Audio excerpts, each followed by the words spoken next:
Hello, everybody. Welcome to episode 3 of the BAW show.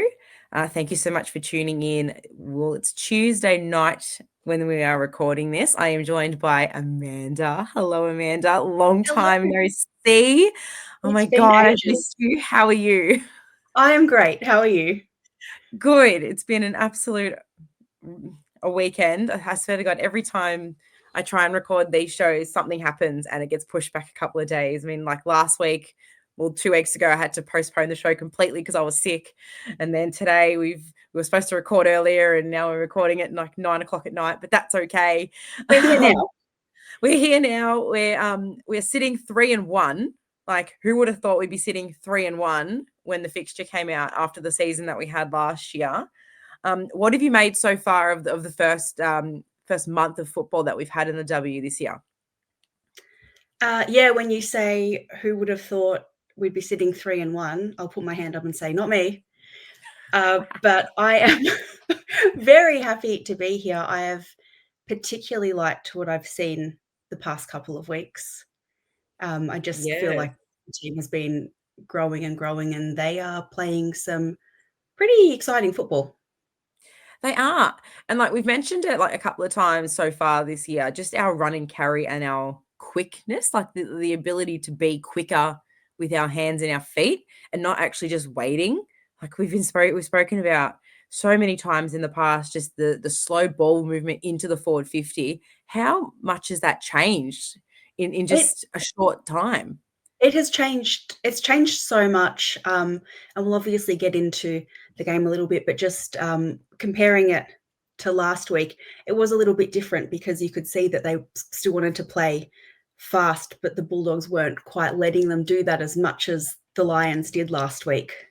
Yeah, no, and I actually went onto the ground after the game when they did the kick to kick and they had the players in the little, I don't know what that string was. It was just weird.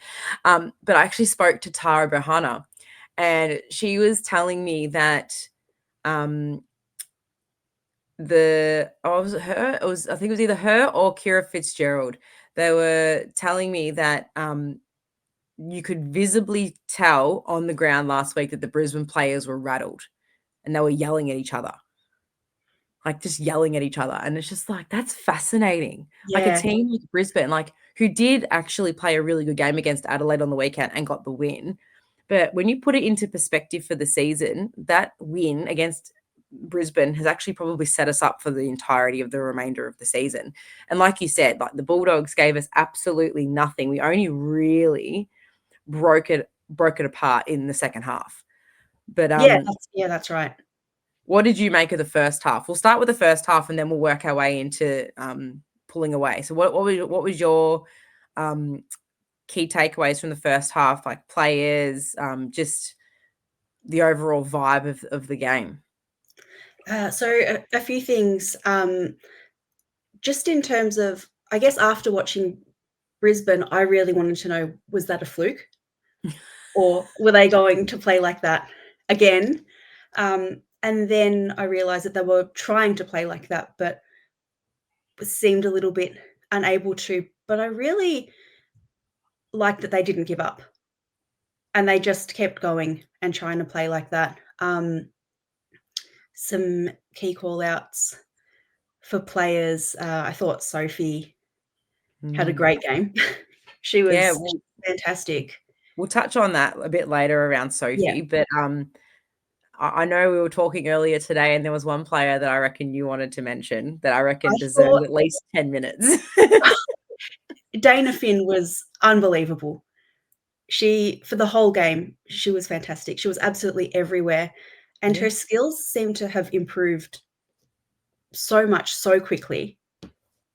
I Yeah. always thought she was a pretty decent player, but she was fantastic. And also another shout out to Mimi Hill, who is someone that I've realized she really just backs in her own ability. Oh, yeah. Of just She's 100% of the time, never scared to just pick up the ball and run. She just thinks she's gonna win it every time.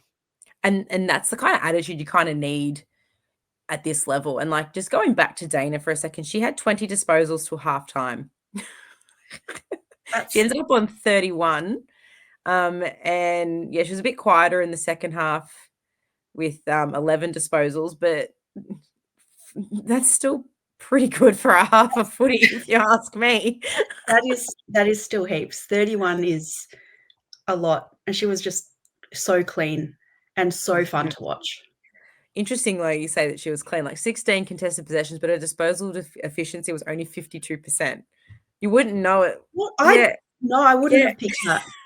would not have picked that at all. And I just think that she was, like you said, in absolutely everything.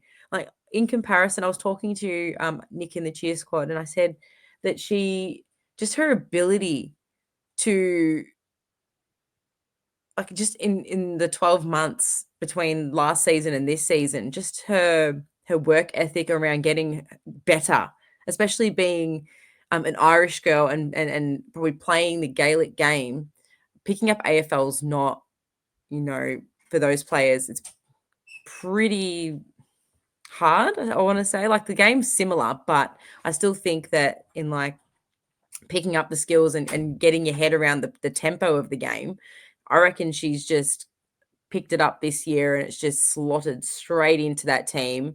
And playing her on the wing, I think is probably a better position for her with her running capacity. Yeah, of which she has a lot. Yeah, she just seemed to be just at every contest. Mm.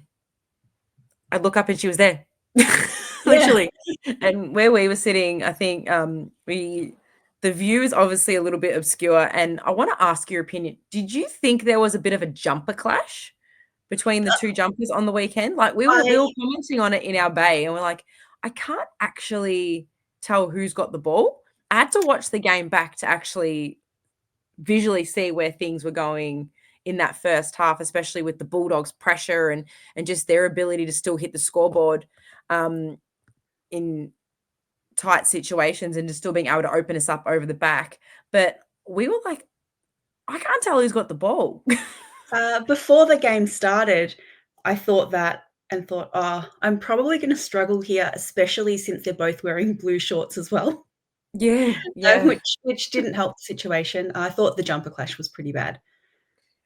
It was not ideal at And, yeah, all. I was sitting further back than you were, and, a lot of the time I just had to look up at the screen. And even then, we had some Bulldog supporters near us actually going, "Why isn't the screen bigger?" I go, "It's bigger than what it used to be, trust me, and it's digital. Yeah, It never used to be digital." the problem really was that you couldn't tell who had the ball. No, well, we can't all have that big, massive, jumbotron on the hill at the Whitten Oval like they do, like, No, we can't all have that. no. No, but Someone could have worn different colored shorts or something.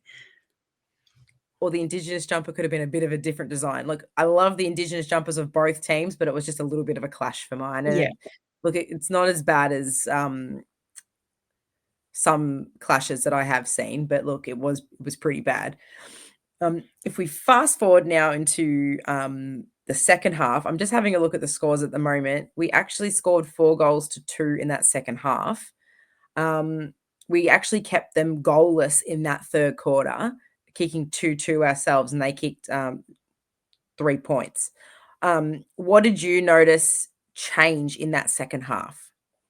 Uh, I think that they adapted pretty well to not being able to play that sort of fast game, like I mentioned, that they played against Brisbane, and they just kept at it. So every time there was a stoppage, they just really, I felt like were backing themselves in to be able to win it that way. Yeah, I think just in and around the contest was a lot better in that second half.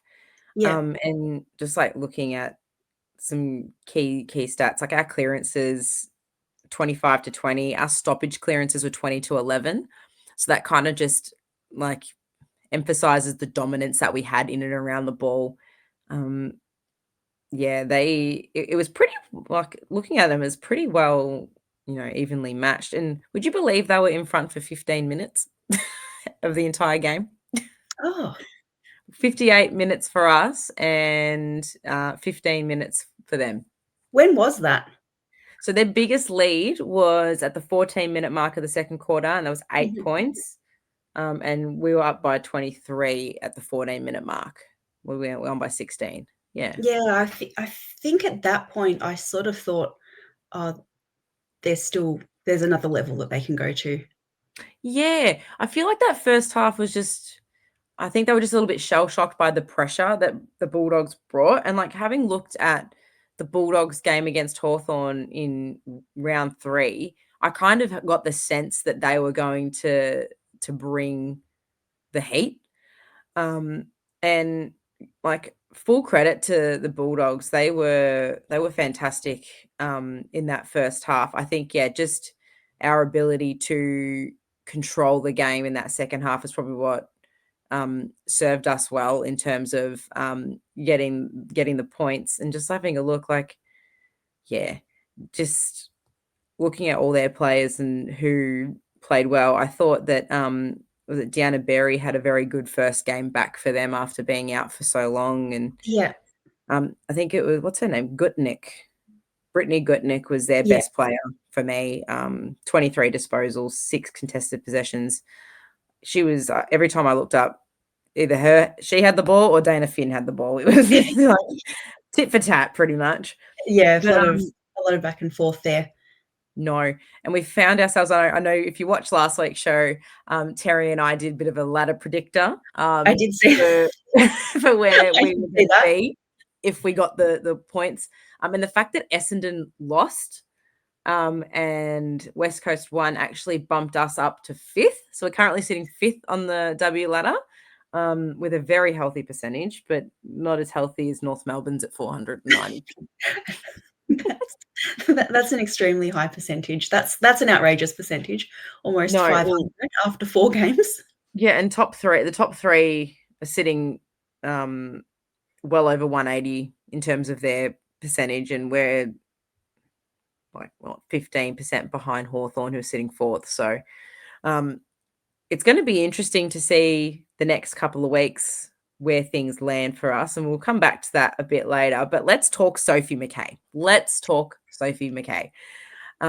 Rising Star nomination, um, unbelievable third game of AFLW football. Cannot believe just her in general. She is the sweetest girl, and deserved everything that came her way on the weekend. How did you see her game? As soon as she took that mark and then Oh, followed up with the goal, I thought, oh, if she doesn't get the Rising Star nomination this week, I might riot. oh right. Let's all head to Icon. We're rioting.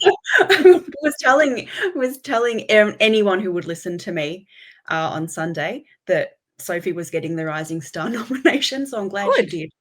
No, good. And that was one of her 2 marks for the entire day, but it was a highlight nonetheless. I think she actually took it over a teammate, She but did. I feel bad. Was it me or Austin that was at the bottom of that contest? But no, she was unbelievable. Just I think she kicked that goal from a good 40 meters and it carried and it was just beautiful. And just her reaction was so good. Her She's only reaction was great. 19. She's only 19. Um, I just yeah, I can't wait. I cannot wait to see how the rest of this season unfolds for her. Like it was a bit of a slow start against Collingwood and Hawthorn. I think she was just getting her feet, finding She's her finding her feet. feet. Yeah. And then last week we saw glimpses of what we've seen in the under 18 competition with her and her highlight reel from the under 18s. We could start to see her kind of start to click. It all started to click for her. And then this game, boom, on the scene, 2 goals, 1, should have been 3 goals. But oh, what a dynamic little forward we found there. Yeah, I have you listened to the press conference from after the game? Yeah. Where and like you were saying, Matthew Buck was saying that we've just seen glimpses. Yeah.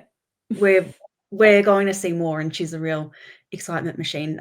She also got a big shout out. Um, by, I think it was Gemma Bastiani. Oh, yes, I did see that, yes. She's all the talk at the moment, on all the W channels.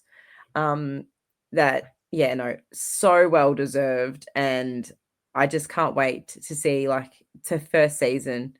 If this is what a glimpse is, I cannot wait to see what is going to come for her. Like, she is incredible.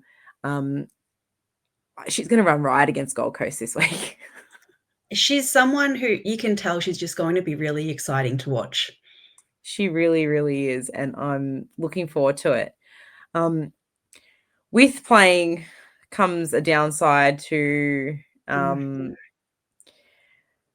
obviously injuries and stuff like that. Yaz Dersma came off, I think, in the second quarter with a collarbone.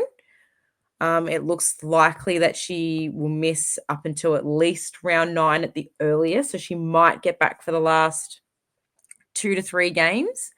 The injury report today said that she'd be back between rounds 9 and 11. So, she was playing some really good footy in the first couple of weeks, so it's really disappointing to see her go down, with a collarbone like that. I actually thought that, yeah, no, she'd started the year really well. Um, but look, I'm sure we do have the depth there to replace that position. It's just really, really upsetting to see her go down like that. It's very unfortunate. Didn't notice anything on game day, but Abby has done her hamstring. I saw that I in the did injury report today. that Um, really took me by surprise. yeah, it did take it took it, we were very, very surprised to see that one. It's got her coming back in round 8, which is a huge, huge loss in that midfield for us, just with her ability to be in and under. Um, yeah, very surprised to see her injured. And the other surprise for me that wasn't on the injury list But was Mimi's in not on the midfield. list? No. So, she went down in front of us, in front of the cheer squad bay, and I reckon you could hear a pin drop amongst all of us. It was just like, "Oh, no." And I think that, we all kind of just, like, froze in the moment going, "Oh, shit. Oh, shit. Like, please, please be okay," kinda deal, and when she ran off, we kinda like, "Okay, she's running off. This is good, this is good." I spoke to her after the game, and she said, "It's a little bit sore, I'm gonna go get it assessed, um, and we'll go from there." So, I'm guessing it was just a bit of a knock to the knee, potentially some bone bruising, I don't know. Um, Fingers crossed that, they don't just come out in the next 2 days and say that she's hurt herself, but I did see, a video, with the besties today, at training, and she was training by the looks of it. She was in the full training kit out on the ground. Yeah, the Well, it besties can't did be their that bad. warming. No. Well, the besties did their, what they usually do with the boys, at the Yeah. girls' training today, so when they asked the question, saw her answering the question in her full kit. So I'm hoping that that's a sign that she's okay and that she's going to be playing this weekend, because we need her. If we lose it, we Well, can't she lose obviously Abby hasn't gone and in for Mim. surgery, so No, and we can't lose both Mim and Abby in the same no. breath because that would be disastrous. Um, but no, thankfully it looks all good in that respect. So fingers and toes continuously crossed for Mimi. But yeah, no, bit disappointing to see the two main ones on the injury list there being Yaz Dersma and Abby McKay. But next girl up. Yeah, yeah, it seems that way. When is I know that Jess Good was out injured, I believe, with a calf, and so, Ray Harrington was playing mostly in the ruck rather than forward. Yeah, did notice that. But while you're on the topic of rucking, I do want to give Maddie Torpy a shout out. Debuting in her first game. I think she was kind of rotating with Bree Yeah. in that ruck role. But no, I believe Jess was only meant to be a week or two.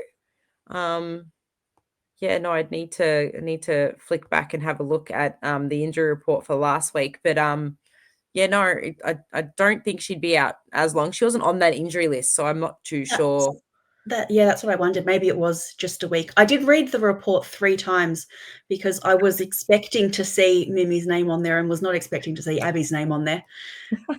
And when I But saw Abby's name first, I thought, "Oh, yeah, we've we've lost both Abby and Mimi." oh, Um, yeah, look, I think we're all a bit shocked, but no.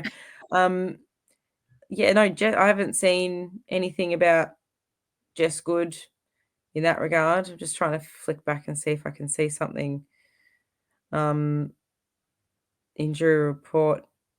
No, Dana Finn got a shout out for both games. Um, no, can't seem to. I'm sure it's somewhere, but there's team selection for the Bulldogs. Yeah, no. I'm guessing she's just out for the week or 2 weeks, and hopefully she comes back in. But I feel like she might have a bit of a fight on her hands because, yeah, right. like I said, Maddie Torpy came in and just it was like she'd played football forever. I actually met her a few weeks back at a school. We did some player appearances through work at some local primary schools in the north, and I think we were at Laylaw Primary, and she was so lovely. Everyone was asking her, "Have you played a game yet?" And she's like, "Oh no, not yet. I'm hoping to get play, play this year." And she's so lovely. She did, I thought, a very solid job. What was your thoughts, having really only seen her in this game? Uh, like you say, I thought she was great.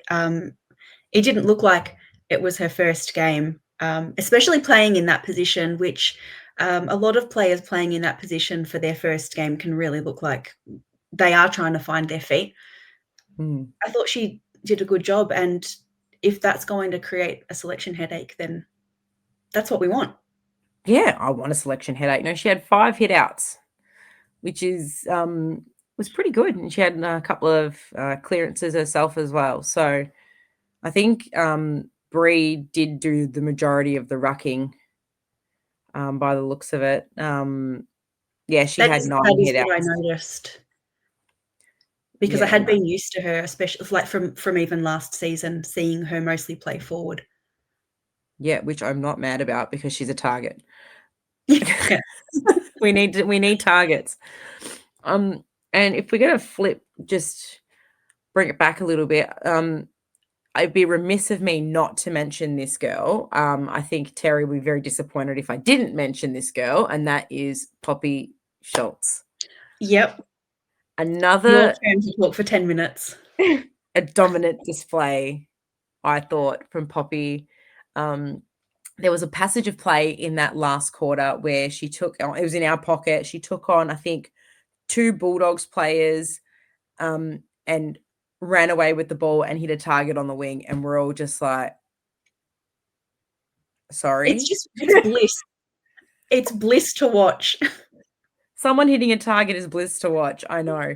And, like, we spoke about it last week, she's 18 years old. This girl's taking on 2 of probably 2 of the forwards of the Bulldogs that have probably played for a very long time, and just watching her do her thing and just, like, swatting girls away, as Terry said last week, like, spoiling "fuck off our ball." Like, it's just another player that is youthful and is got the capacity to just explode. I am surprised that we haven't had a NAB Rising Star nomination for her yet. There's always next week. There I'm is. loving the best word I can think of is audacity. The audacity Mhm. of the team, especially of the younger players. Yeah. They've got the swagger. They've got a little bit of a Yeah, swagger about them, and just a bit of like, we're here to dominate, get out of our way. Like, it's kind of like a sass. It's a great little sass that I love. it's good energy and it's very fun to watch. It's so fun to watch. so fun to watch. And it's just, who would have thought, like, doing this show for what, three years now, we're actually positively talking about forward 50 entries, defensive acts, midfield, running and carrying the ball. Like, it's come a long way in a short space of time. And that's a huge, huge shout out to Matthew Buck and just his ability to rally the troops pretty much and just go, this is the direction I want to take us, girls. Like, come with me. Yep. And you could see that. You could see that last year, but it just, the skill maybe wasn't there, or we didn't have all the right players. But with a couple of the new players and some of the players that we already had just really leveling up this year, again, shout out Dana Finn, it's just been, you can see what he was trying to do, and now it looks like they're starting to get there. Yeah, it's a game plan that is actually a solid game plan that looks like it has a direction that it's going in. And I feel like with the addition of Tara Bahana and the addition of the girls that we've drafted, and just like you said, the girls that have been around, so your Keely Shiraz, your Keely Skeppers, Kira Fitzgerald, the return of Ronnie, like, it's just all the pieces of the puzzle are starting to like look like a completed puzzle instead of just having like little bits of here. Just on that, shout out also Keely's goal. Oh, again, this girl is like trying to outdo herself every week. Like last week, every goal of the year. This time, she's just kicking them from anywhere now. I think I think we have to expect a game like that from her moving forward. Yeah, just going to put that out there. But no, overall, I just think that it was a good, solid team effort. And if we can continue to carry this momentum, I can't see us losing to Gold Coast this weekend. They had a good win over the weekend against GWS, but we also had a good win in the preseason against the Giants. I'm just having a quick look back at Gold Coast's games so far. Round one, West Coast beat them by 15 points. Sydney Swans absolutely flogged them, but Sydney's flogging everybody at the moment. That was their first win on the weekend, I think. Yeah. Well, I think it was, because Port Adelaide beat them by 68 points. Round 3, so it was their first win. So good on them. But tough assignment for them coming down to Melbourne into the fortress that is Icon Park this Saturday. It looks like the weather's going to be nice again, which is fantastic. I think we said there was 2,800 and something. Yeah. On the weekend. I expect that to double this week. Thank you, everybody. To see a few more. Yeah. We're playing some great football. Yep. Saturday afternoon, 2:35 time slot. Perfect time slot, I must say. Either any time on a Saturday afternoon, perfect. 2:35, Icon Park, 5th versus 15th. I'm hoping I'm going to be there with the two kids again. They had an absolute ball last week. What more? Like, Melbourne's going to give us another 20-degree day. It's not going to rain. Carlton are flying. Icon Park. Get there. Just get there. Just get there. Support the team. Support the team. Just the energy when we're doing well. Like, we rode the wave of the energy for the men in 2023. Let's ride the wave of energy for the women this year. Absolutely. They feed off us.